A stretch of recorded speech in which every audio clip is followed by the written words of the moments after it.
Chaos and confusion over his foreign policy has one mainstream columnist questioning President Obama's manhood. This is Special Report.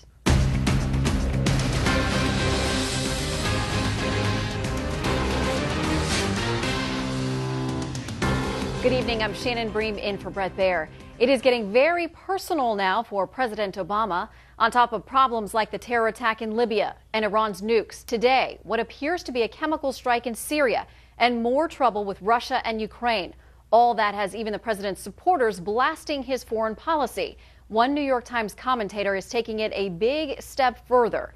Senior White House Foreign Affairs correspondent Wendell Goler has tonight's top story.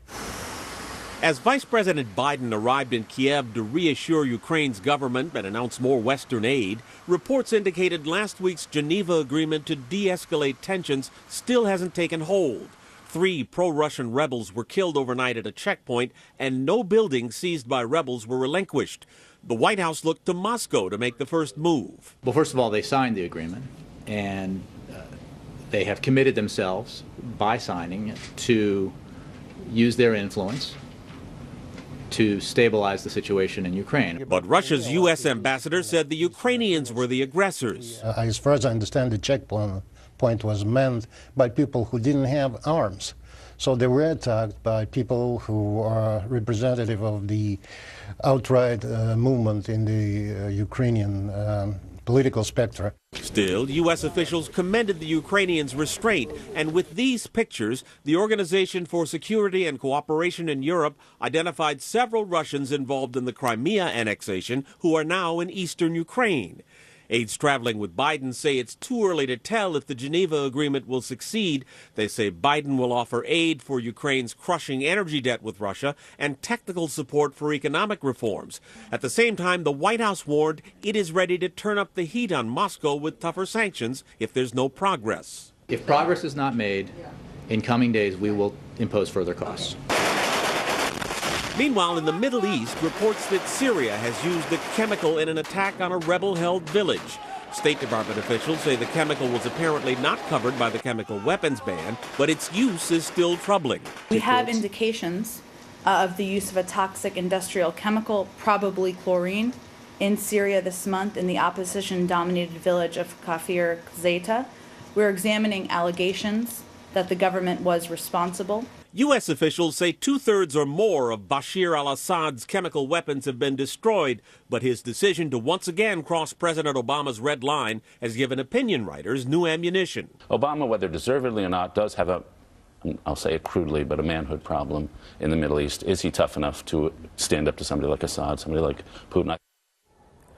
The president's aides declined to take the bait from Brooks, but the question of Mr. Obama's toughness is one his critics may raise again during this week's trip to Japan, South Korea, Malaysia, and the Philippines, all of which have ongoing territorial disputes with China.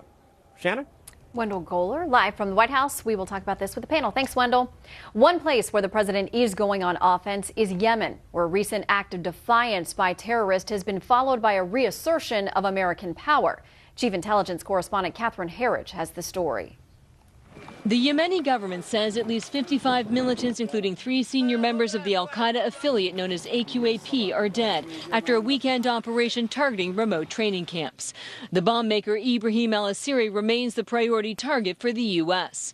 Al-Asiri, who was behind the failed underwear bombing in 2009, as well as an attempt to bring down a cargo jet with a printer packed with explosives, is considered an out-of-the-box thinker who adapts his bomb-making skills to circumvent airline security.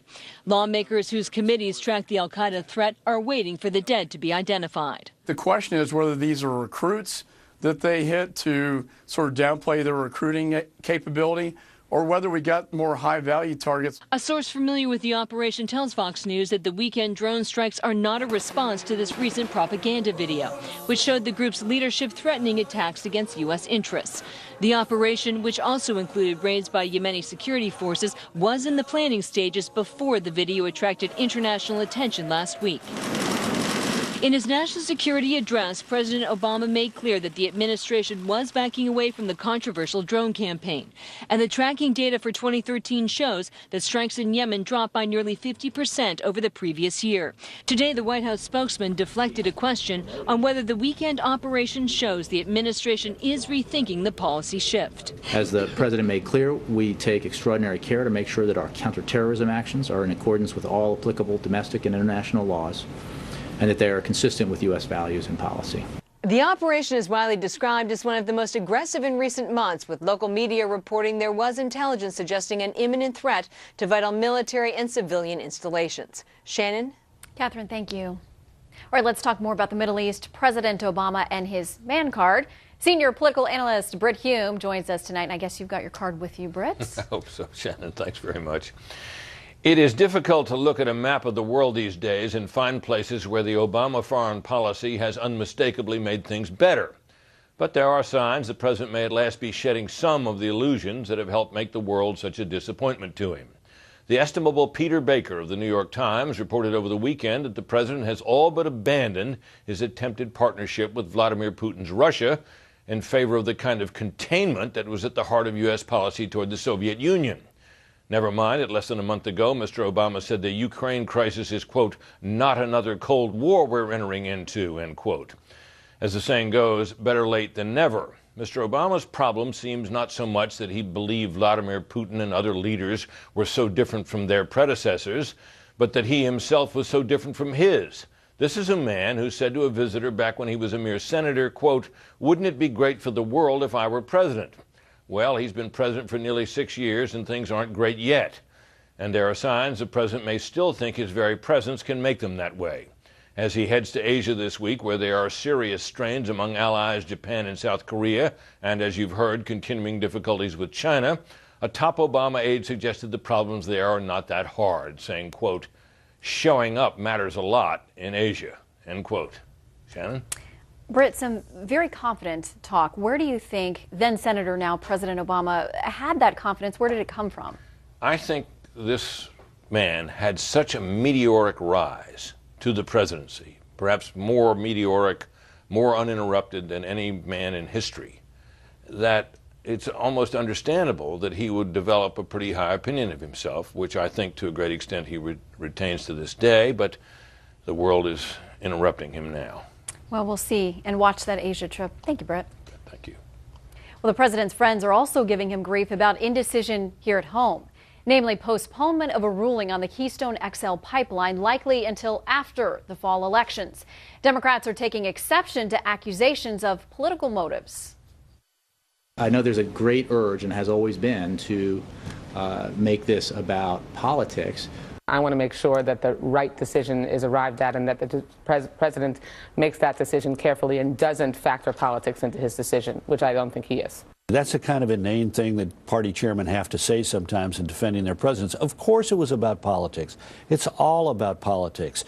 It's the president is concerned about the enthusiasm of Democratic voters going into the 2014 midterm elections, and he doesn't want to do anything that's going to depress that turnout. Many other Democrats have not been so understanding. Louisiana Senator Mary Landrieu, who is in a tough re-election fight, called the decision irresponsible, unnecessary, and unacceptable. Sticking with our theme tonight of decisions, the president is ramping up to make plenty of them that could release long-term drug offenders from prison. Chief Congressional Correspondent Mike Emanuel tells us why. The Obama administration has introduced a new clemency initiative designed to restore what it calls fairness to the criminal justice system and reduce harsh sentences for nonviolent drug crimes. Attorney General Eric Holder says it will make the criteria for clemency more expansive. This will allow the Department of Justice and the president to consider requests from a larger field of eligible individuals. Once these reforms go into effect, we expect to receive thousands of additional applications for clemency. A Bush Justice Department official calls this a huge change from the way Democrats and Republicans have used this authority. Traditionally, presidents have exercised clemencies and pardons on a retail, not a wholesale basis. And so what President Obama is proposing here is a pretty radical departure from the way that this power has been exercised throughout our nation's history. The federal prison population has soared from approximately 34,000 inmates 30 years ago to about 216,000 today. and cost of detaining federal inmates is now more than 30% of the Justice Department budget. The White House is downplaying predictions about how many will benefit. The number of commutations that are granted will depend entirely on the number of worthy candidates. Dupree says this is yet another example of Mr. Obama going around lawmakers who are already working on this issue. What the president is doing is essentially saying, I think this is sufficiently important in my view that I'm going to circumvent the democratic process and achieve through executive fiat what I might not be able to push through the democratic process in Congress. Some Senate aides question the timing of the president's move, and late today, Utah Republican Senator Orrin Hatch said Congress, not the president, has authority to make sentencing policy. Hatch called on Mr. Obama to work with Congress rather than once again going it alone. Shannon? Thank you, Mike. Up next, Jim Angle will gaze into his crystal ball and tell us what Obamacare looks like in the year 2024. First, here's what some of our Fox affiliates are covering tonight. KHON in Honolulu with a 16-year-old boy stowed away in the wheel of a plane flying from California to Hawaii. Authorities say he was unharmed despite frigid temperatures and lack of oxygen at 38,000 feet. Fox 31 in Salt Lake City with a fatal shooting inside a courtroom.